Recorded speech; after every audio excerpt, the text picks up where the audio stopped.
இப்போது புதிய அறிமுகம் ஆச்சி ஹோட்டல் சாம்பார் 50 கிராம் ரூபாய் 20 மட்டுமே.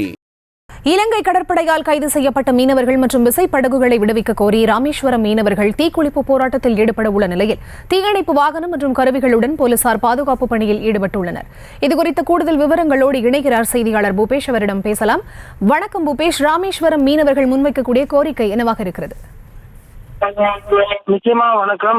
ராமநாதபுரம் மாவட்டம் ராமேஸ்வரம் பகுதியில் மீன் பிடிக்க சென்ற 32 மீனவர்கள், அதே போல அவர்களுடைய 5 விசைப்படகுகளை உடனடியாக விடுதலை செய்ய கோரி ராமேஸ்வரத்தை அடுத்த தங்கச்சி மடம் பகுதியில் கடந்த ஞாயிற்றுக்கிழமை தொடர்ச்சியாக மீனவர்கள் வேலை நிறுத்த போராட்டம், அதே போல பல்வேறு கட்ட போராட்டங்களை நடத்தி வருகின்றனர். குறிப்பாக பார்த்தோம்னா கடந்த ஞாயிற்றுக்கிழமை ஒரு நாள் அடையாள உண்ணாவிரத போராட்டத்தில் ஈடுபட்ட அவர்கள் தொடர்ச்சியாக பல்வேறு கட்ட போராட்டங்களில் ஈடுபட்டு வருகின்றனர்.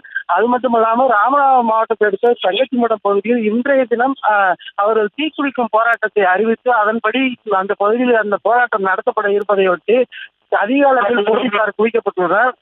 தங்களுடைய கோரிக்கையான அனைத்து மீனவர்களும் இலங்கை சிறையில் இருக்கக்கூடிய அனைத்து மீனவர்களையும் உடனடியாக விடுதலை செய்ய வேண்டும். அது மட்டுமல்லாது இலங்கை வசம் இருக்கக்கூடிய படகுகளை உடனடியாக விடுதலை செய்ய வேண்டும்.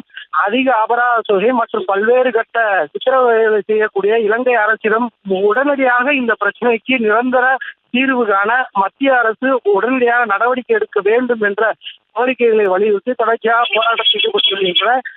ராமேஸ்வரத்தை அடுத்த தங்கச்சி மடம் பகுதியில் மீனவர்கள் இந்த தீக்குளிப்பு போராட்டம் அறிவித்திருக்கக்கூடிய சம்பவமானது அந்த பகுதியில் பெரும் பரபரப்பை ஏற்படுத்தியுள்ளது. விவரங்களுக்கு நன்றி பூபேஷ். இப்போது புதிய அறிமுகம் ஆச்சி ஹோட்டல் சாம்பார் 50 கிராம் ரூபாய் 20 மட்டுமே.